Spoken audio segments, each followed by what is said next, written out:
Guys, সেদিন গিয়েছিলাম আমার ক্লোজ ফ্রেন্ডের বেবি শাওয়ারে। আর প্রোগ্রামটা একটি আউটডোরে ছিল। সেখানে আমি একটি ফ্যান্সি গ্ল্যাম একটি লুক চেয়েছিলাম। সবাই কোয়েশ্চেন করছিল এত সুন্দর গ্ল্যাম লুকটি আমি কোত্থেকে নিয়েছি। তো গাইস, আজকের ব্লগে শেয়ার করব আমার সবচেয়ে পছন্দের বিউটিশিয়ান গ্ল্যামারাস মেকওভারের কাকলি চিরা। আমার মেকওভারের কাকলি এমন একজন বিউটিশিয়ানদের মধ্যে আইকন আমার কাছে, কারণ সে জানে কাস্টমারকে কিভাবে করতে হয় কাস্টমারের চয়েস রুচি অনুযায়ী। দ্য ওয়ে গাইস, আমি ঠিক এরকম খুবই বিয়ার ফেস এবং টায়ার্ড ফেস নিয়ে চলে এসেছিলাম ওর পার্লারে এবং ওর উপর ছেড়ে দিয়েছিলাম যে আমাকে কিভাবে গ্ল্যাম লুক দেওয়া যায় আমার পছন্দের শাড়িতে, জাস্ট সেটাই যেন করে দেয়। আর ওর পার্লারটিতে আসলে ওর মেকআপ রুমটাই আমার এত ভালো লাগে। যাই হোক, ওর সাথে বসে একটু আলোচনা করছিলাম, যেহেতু আমি অনেক বেশি চুজি, অনেক বেশি খুঁতখুঁতে, সো ও কি ধরনের মেকআপ আইটেমগুলো আমাকে দিবে যেন অবশ্যই স্কিন রিলেটেড আর সবচেয়ে ভালো প্রোডাক্টগুলাই দেওয়া হয়। সো আমি হুদা বিউটি হাতে নিয়ে দেখছিলাম, আর হুদা বিউটির শেড আমার কখনোই মিলে না।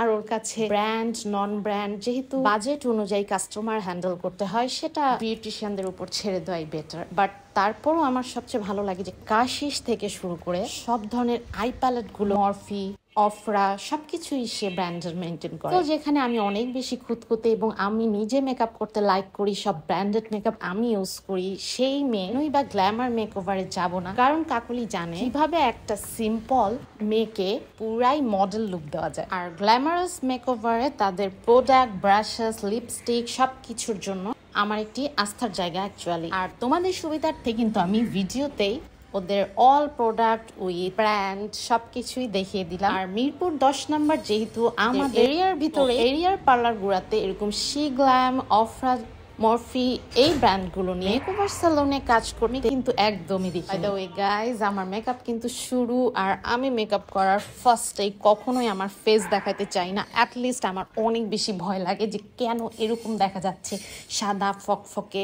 মানে মেকআপ দেওয়ার আগে এত বিচ্ছিরি দেখা যায়, মেকআপের টাইমটা মিডল টাইমেও খুবই বাজে দেখা যায়। সো আমি খুবই টেনশন ফিল করতে থাকি আর কাকলিকে অনেক জ্বালাতে থাকি, আমাকে কেন এমন দেখা যাচ্ছে, কেন এই কালার বেশি পড়লো কম পড়লো, চুলগুলো অনেক আওলা ঝালা লাগে। সব মিলিয়ে আমার কাছে একটা হরিবল ফিল হয় যে আমি কি আগেই সুন্দর ছিলাম, আমি কি আমার নিজের মেকআপেই সুন্দর ছিলাম। পুরাই একটি ভূতের মতো লুক লাগে আমার কাছে মেকআপের মাঝখানে। তো আমার কথা শুনে কাকলি অলওয়েজই হাসতে থাকে। বাট বাই দ্য ওয়ে, একটু একটু করে যখন মেকআপটা অ্যাকচুয়ালি পারফেক্টলি বসছিল আর কালার কম্বিনেশন, কন্ট্রাস্ট সবকিছু ও কন্ট্রোরিং এত ফাইনলি ফিনিশিংগুলো দিচ্ছিল, আমার তো নিজেকে একটু পর পর আয়নায় আর ক্যামেরাতে দেখতে সেই ভালো লাগছিল। আর ওর কাছে মেকআপ করার সময় তোমরা এতটুকু ফিল করবে যে সত্যিকারের একটি আর্টিস্টের হাতে কিন্তু তোমরা সাজছ।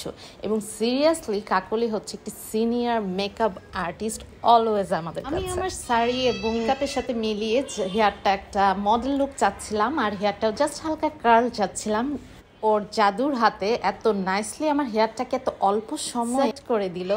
By the way, this is my and my dear all sisters, this is my final look. এবং এত অল্প সময়ে ফুল লুকটি সে আমাকে ক্রিয়েট করে দিল। এরকম একটি লুক নিয়ে বিয়ে, শাদী, বেবি শাওয়ার, গেট টুগেদার যে কোনো ইভেন্টসে তোমরা অনায়াসে একটি এক্সেপশনাল লুক নিয়ে কিন্তু তুলে ধরতে পারবে। সো যারা নিজেদের ফটোগ্রাফি, ব্রাইডাল শুট, কোনো ইভেন্টস বা নিজেদের বিয়ে সাজিতে একটি গ্ল্যাম লুক নিতে চাচ্ছ, তারা কিন্তু যোগাযোগ করে ফেলতে পারবে আমার দেওয়া ক্যাপশনে গ্ল্যামারাস মেকওভার সালনে।